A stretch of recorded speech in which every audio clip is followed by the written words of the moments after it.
विद्यार्थियों सादर नमस्कार। यूजीसी नेट हिंदी परीक्षा की तैयारी के इस सिलसिले में आपका बहुत बहुत स्वागत है। लाइक करना है, सब्सक्राइब, शेयर और कमेंट कीजिए और अपना मत दीजिए। हम रेगुलर सिलेबस के अनुसार बातचीत करते रहेंगे और हमारी कोशिश ये रहेगी कि हम किस प्रकार से आपको अधिक से अधिक इंगेज करें और सिलसिला अनवरत चलता रहे। और ये सिलसिला अगर चलता रहेगा तो इन सिलसिलों के साथ हम बहुत कुछ सीखते रहेंगे और समझते रहेंगे। हिंदी नाटक की परंपरा पर हम बातचीत कर रहे थे और हमने गहरे से बातचीत की, पूरी नाटक को समझने का प्रयास किया।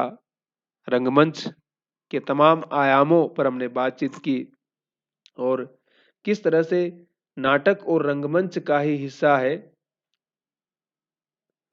एकांकी। एकांकी का मतलब होता है कि नाटक में क्या होता है कि बहुत सारे अंक होते हैं, लेकिन एकांकी में सिर्फ एक ही अंक होता है। जिस प्रकार से उपन्यास में कहानी के साथ बहुत सारी कहानियां होती है, लेकिन कहानी में सिर्फ एक ही कहानी होती है, तो नाटक और एकांकी को आप उपन्यास और कहानी के अंतर की तरह भी समझ सकते हैं या उसके आयाम की तरह भी समझ सकते हैं। तो डॉक्टर नगेंद्र एक घूंट एकांकी जो 1929 में प्रकाशित हुई थी और प्रसाद की है, उसको वो हिंदी की पहली एकांकी के रूप में डिफाइन करते हैं या रेखांकित करते हुए नजर आते हैं।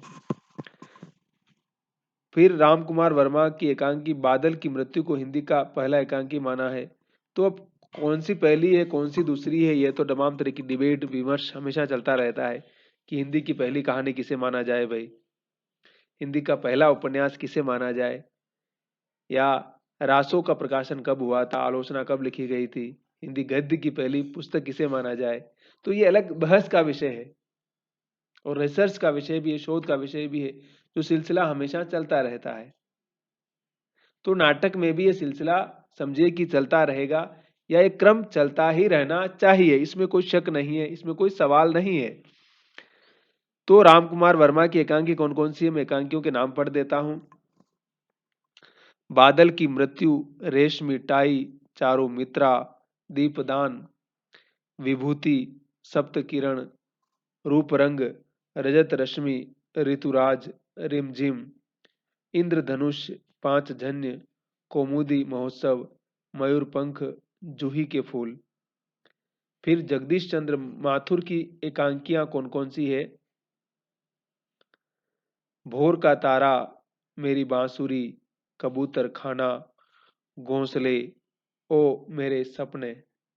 मैंने कहा ना, एकांकी का मतलब नाटक का ही पार्ट है वो भाई, लेकिन उसमें सिर्फ एक ही अंक होता है और ये आपके नेट के पाठ्यक्रम में भी शामिल है। और बाकी आप कुछ और जो सिलेबस पढ़ रहे होंगे, आप कुछ और अध्ययन कर रहे होंगे, उस सारे पाठ्यक्रम में भी वो सारी चीजें शामिल है। फिर भुवनेश्वर प्रसाद मिश्र हैं, तांबे के कीड़े, आजादी की नींद, सिकंदर, कारवा, स्ट्राइक। फिर उदय शंकर भट्ट, जिनके नाटकों की बात हम पहले ही कर चुके हैं, तो उनकी एकांकी कौन कौन सी है। अभिनव एकांकी, स्त्री का हृदय, चार एकांकी, समस्या का अंत, धूम शिखा, अंधकार और प्रकाश, आदिम युग, पर्दे के पीछे, आज का आदमी, शक विजय, क्रांतिकारी, 10,000। गोविंद सेठ है, सेठ गोविंद दास हैं, कंकाल नहीं, सप्त रश्मि, एकादशी, पंचभूत, चतुष्पथ। उपेंद्र नाथ अश्क जो बड़े रचनाकार रहे हैं, उनकी कौन कौन सी एकांकी है। चरवाहे, पर्दा उठाओ, पर्दा गिराओ, अंधी गली, साहब को जुखाम, 25 श्रेष्ठ एकांकी, पक्का गाना, देवताओं की छाया में, लक्ष्मी का स्वागत और 6 एकांकी। और मोहन राकेश, आप उनको जानते ही हैं। अंडे के छिलके, सिपाही की माँ और कर्फ्यू, ये तीनों ही एकांकी किसके हैं, मोहन राकेश के हैं। कौन कौन सा, अंडे के छिलके, बहुत पूछा जाता है नेट में। ध्यान रखिए, याद रखिएगा। सिपाही की माँ है और कर्फ्यू है। फिर गोविंद वल्लभ पंत का है विष कन्या। क्या है उनका? विष कन्या, जहरीली लड़की। उसके बाद है विष्णु प्रभाकर, प्रकाश और परछाई, इंसान, 12 एकांकी, क्या वह दोषी था, 10 बजे रात, ऊंचा पर्वत, गहरा सागर, ये दायरे, धर्मवीर भारती, नदी प्यासी थी, नीली झील, सृष्टि का आखिरी आदमी। ये क्या है? धर्मवीर भारती, जिनका उपन्यास है ना गुनाहों का देवता, आपने पढ़ा होगा, जिसके ऊपर भी बहुत सारे सवाल नेट में पूछे जाते हैं, और वो उपन्यास बहुत फेमस है, आपको जरूर पढ़ना चाहिए। तो उनके एकांकी कौन कौन से हैं? नदी प्यासी थी, नीली झील, सृष्टि का आखिरी आदमी। उसके बाद है विनोद रस्तोगी, बहू की विदा, काले कोए गोरे हंस। गिरिजा कुमार माथुर का एकांकी कौन सा है? उम्र कैद। उमर कैद, अमरकोट नहीं है वो, उमर कैद है। उसके बाद है पांडे बच्चन शर्मा उग्र का चार बेचारे। क्या है? एकांकी है, ध्यान रखिएगा। उग्र जी बहुत महत्वपूर्ण उपन्यासकार हैं, महत्वपूर्ण कहानीकार हैं। उनका एकांकी कौन सा है? चार बेचारे। बेचारे। हरिकृष्ण प्रेमी, मातृभूमि, राष्ट्र मंदिर, मान मंदिर, न्याय मंदिर, वाणी मंदिर। कुंवर बहादुर, प्रजातंत्र की झलक। क्या है ये? एकांकी है। हम किस पर बात कर रहे हैं? एकांकी पर। हिंदी के प्रमुख जो एकांकीकार हैं, जिन लेखकों ने नाटक तो बहुत लिखे और उनके नाटक बहुत प्रसिद्ध हुए, लेकिन साथ में उन्होंने एकांकी भी बहुत सारी लिखी। ठीक। तो उन सारी चीजों पर भी हम बातचीत लगातार कर रहे हैं। उसके बाद कौन है? लक्ष्मी नारायण मिश्र, अशोक वन, अपराजित, चक्रव्यूह। फिर लक्ष्मी कांत वर्मा, अपना अपना जूता। गंगा प्रसाद श्रीवास्तव का है मिट्टी का शेर। ठीक। तो ये सारे एकांकी हैं। सत्येंद्र शरत है शोधा, प्रतिशोध, गुड़बाई, अनिता। आरसी प्रसाद सिंह का है टूटे हुए दिल, कलंक, मोचन, समझौता। प्रकाश चंद्र गुप्त है विजय किसकी, होटल। रेवती शरण शर्मा है मुझे जीने दो, अमावस का अंधकार, उतार चढ़ाव। चिरंजीत का है दफ्तर जाते समय, चतुर्भुज महाशय, तस्वीर उसकी, नया जन्म, चक्रव्यूह। और गणेश प्रसाद द्विवेदी हैं सोहाग बिंदी तथा अन्य नाटक। ठीक है। तो ये मोटा मोटी हमने बताया कि कौन कौन से बड़े एकांकीकार है, उनकी कौन कौन सी एकांकी प्रसिद्ध है। अब हम थोड़ा विस्तार से बातचीत करेंगे कि एकांकी में मैंने पहले ही बताया था कि एक ही अंक होता है, और वर्तमान हिंदी में एकांकी का शिल्प पाश्चात्य एकांकियों से प्रभावित है, वो तो हमेशा रहा है। पूर्व और पश्चिम के इस संबंध को भी हमें समझने की आवश्यकता है। अगर हम उसके अंतर्द्वंद को, उसके समायोजन को समझ जाएंगे तो बहुत सारी चीजें समझना हमारे लिए बहुत आसान हो जाएगा। एकांकी का मतलब हमने बताया था ना, क्या है? वन एक्ट प्ले, मतलब एक ही अंक एक ही बार में जो प्ले किया जाता है। अब देखिए, नाटक की जो इतनी गहरी दुनिया है और रंगमंच का जो इतना गहरा संसार है, जब हम उसके भीतर प्रवेश करते हैं तो बहुत सारे आयाम, बहुत सारे पक्ष खुलते हैं, या उन पर हम बातचीत करते हुए जब आगे बढ़ते हैं तो बहुत सारी चीजें हमारे सामने आती है। ठीक है ना? तो उसको देखिए क्या बोलते हैं फिर एकांकी को, और बहुत सारा कुछ बोला जाता है। उसके नाम है व्यायोग है, प्रहसन है, बाण है, वीति है, नाटिका है, यह मृग है, रासक है, माणिका है, आदि नाम से भी उसको पुकारा जाता है। ठीक है। लेकिन हमने बताया आपको ना कि किस प्रकार से इसमें 1938 में हंस ने एक एकांकी विशेषांक प्रकाशित किया था। हंस पत्रिका आप जानते ही हैं, प्रेमचंद जो इसको निकालते थे। ठीक। और अभी बाद में भी राजेंद्र यादव निकालते थे, उनकी बेटी भी निकालती है और दिल्ली से निकलती है वो। ठीक। तो उस निकाला तो उसमें किस प्रकार से एकांकी के बारे में तमाम चीजों को प्रेमचंद ने दर्ज किया था। फिर बाद में हरीशचंद्र वर्मा क्या कहते हैं, शर्म वर्मा, हिंदी में एकांकी परंपरा को विकसित करने का श्रेय राम कुमार वर्मा को दिया जाना चाहिए। उनका पहला एकांकी बादल की मृत्यु 1930 में प्रकाशित हुआ था। ठीक। फिर भुवनेश्वर बड़े रचनाकार थे, उनको एकांकी कारवा का उल्लेख भी है। फिर उसके बाद 35 में प्रकाशित हुआ था। और 5 एकांकी है, श्यामा, एक साम्यहीन साम्यवादी, तान, प्रतिमा का विवाह और लॉटरी, किसके हैं? भुवनेश्वर के। ठीक। उसके बाद है, तो इस तरह से नाटक और एकांकी की इस बातचीत में हम समझ सकते हैं कि नाटक और एकांकी दोनों का ही बहुत महत्वपूर्ण है स्थान है, और दोनों ही रंगमंच के लिए अपना बहुत महत्वपूर्ण स्थान रखते हैं। इसलिए किसी के महत्व को भी इनकार नहीं किया जा सकता है। और राम कुमार वर्मा ने जो लिखा है, उसके अलावा उन्होंने कौन कौन से लिखे हैं? पृथ्वीराज की आंखें, रेशमी टाई, चारुमित्रा, विभूति, सप्त किरण, रूप रंग, कौमुदी, महोत्सव, ऋतुराज, रजत रश्मि, दीपदान, काम कंदला, बापू, इंद्रधनुष और रिमझिम, 5 जन्म, मयूरपंख और जूही के फूल। और किस प्रकार से रामकुमार वर्मा ऐतिहासिक जो द्वंद्व है, अंतर्द्वंद है, उन सारी चीजों को भी अपने एकांकियों में लगातार महत्वपूर्ण स्थान देते नजर आते हैं और उनकी व्याख्या करते हुए नजर आते हैं। तो इस लिहाज से उनका महत्वपूर्ण स्थान है। उदय शंकर भट्ट की हम बातचीत किए, उपेंद्र नाथ अश्क की हम बातचीत किए, सेठ गोविंद दास की बातचीत किए, जगदीश चंद्र माथुर के बारे में हम बातचीत किए, भोर का तारा, कबूतर खाना, मकड़ी का जाला, घोंसले, ओ मेरे सपने, खंडहर, खिड़की की राह, भाषण आदि उनके प्रसिद्ध नाट एकांकी, किसके? जगदीश चंद्र माथुर के। ठीक है। फिर गणेश प्रसाद द्विवेदी भुवनेश्वर की परंपरा को आगे बढ़ाने वाले एकांकीकार है। उनके कौन कौन से एकांकी है? सुहाग बिंदी, शर्मा जी, कॉमरेड, गोष्ठी, परीक्षा, रिहर्सल, धरती माता, रपट आदि। ठीक।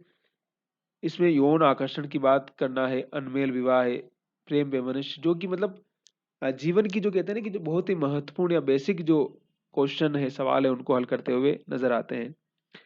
फिर गिरी राजकुमार माथुर है, विक्रमादित्य, विश्वपान, वासव दत्ता आदि उनके ऐतिहासिक एकांकी है।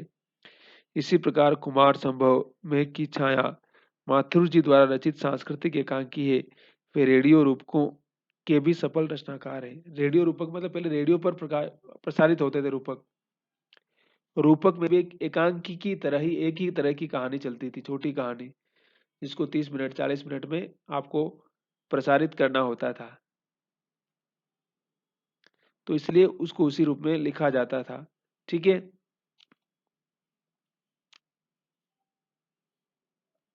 और जाहिर सी बात है कि आधुनिक काल में जो लिखी गई एकांकी रचनाएं हैं, उन पर आधुनिक जीवन की जो तमाम संदर्भ है, अकेलापन, विस्थापन, स्त्रियों की पीड़ा, दलितों की पीड़ा, आदिवासियों की पीड़ा,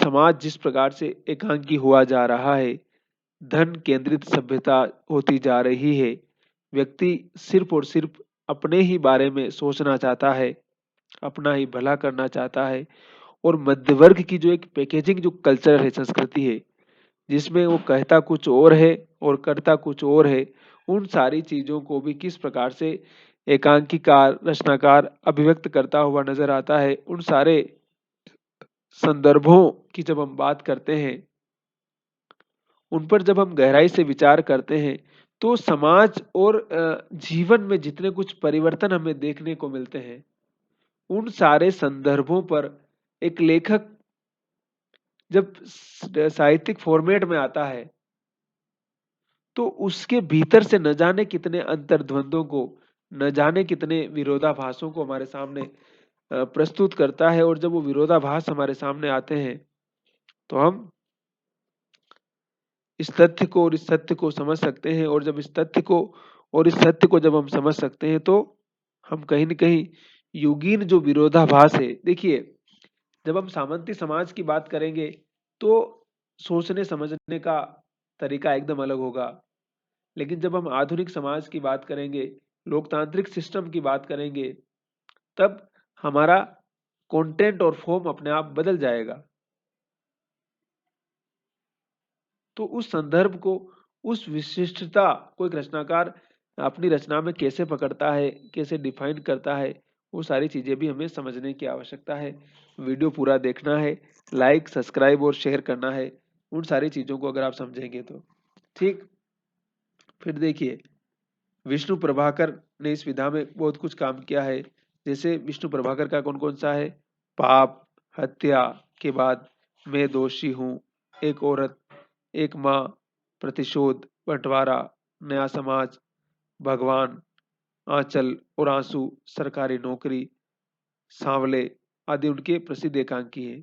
ठीक है। और विष्णु प्रभाकर जी बड़े महत्वपूर्ण उपन्यासकार भी हैं, कहानीकार भी हैं। ठीक। तो उनके भी महत्व को समझ सकते हैं। फिर लक्ष्मी नारायण लाल की हम बात कर ही रहे थे। ताजमहल के आंसू, पर्वत के पीछे, नाटक बहुरंगी, नाटक बहुरूपी आदि उनकी चीजें इसमें आती है।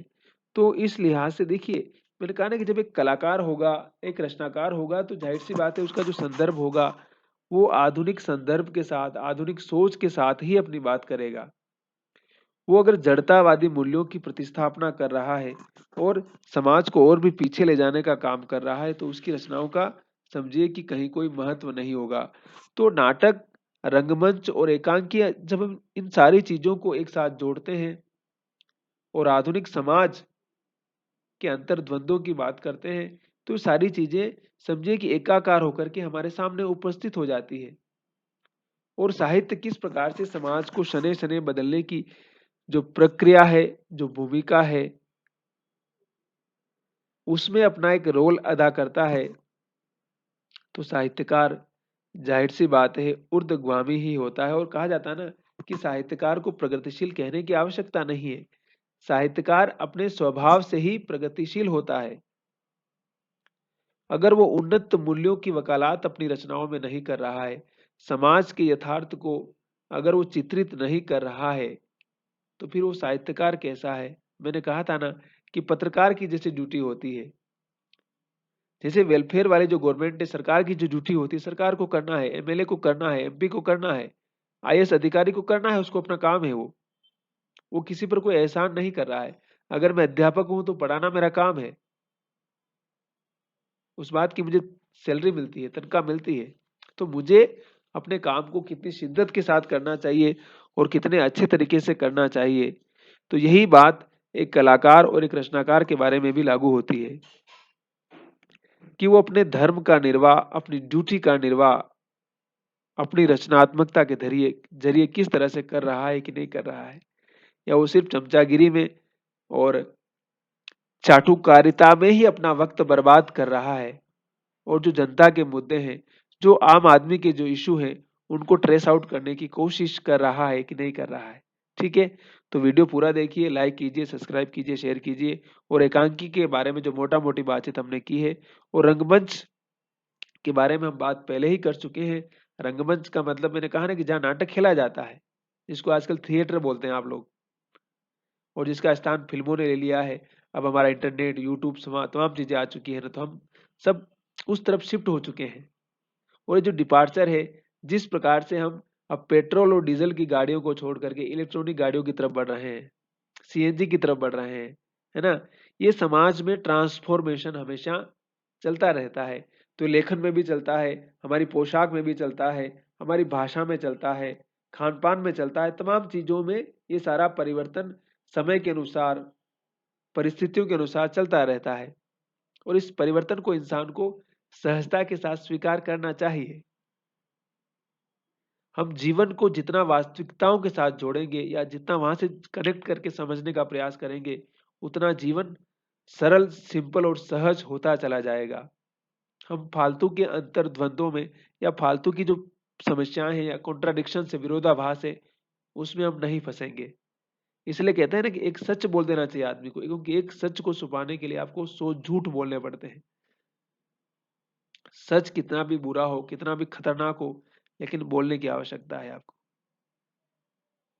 कहा न बाण ने कि सत्य के लिए किसी से भी मत डरना, न वेद से, न शास्त्र से, न पुराण से, न लोक से, न किसी से भी मत डरना। जो कुछ तुम्हारे पास है उसको स्पष्ट और निर्भय होकर के, कबीर ने भी कहा ना कि हेली मारी निर्भय रीजे रे, हेली मारी निर्भय रीजे ले, ये मेरी साथी है, मेरी फ्रेंड है, मेरी मित्र, हमेशा भय रहित रहना। दुनियादारी ओगणकारी है, इस दुनिया तो आपको हमेशा ठगती रहेगी, इसके ठगावे में, इसके बहकावे में नहीं आना है। ठीक है, अपना ख्याल रखिए और मस्त रहिए और हंसते रहिए और मुस्कुराते रहिए और पढ़ते रहिए और लिखते रहिए, और मिलते हैं हम अगले वीडियो में। यस।